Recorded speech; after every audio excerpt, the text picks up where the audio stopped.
খিমারের হাতায় এই রাবারটা লাগানো একটু কষ্ট লাগে এবং কষ্ট লাগলেও কিন্তু অনেক ভালো হয়, কারণ এই রাবারটা কিন্তু অনেক মজবুত থাকে, অনেক দিন টেকসই হয়।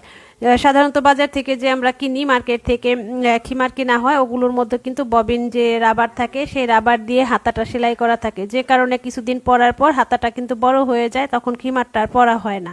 কারণ হাতাটা যদি সামনে চলে আসে তখন কিন্তু আর খিমারটা পরা হয় না।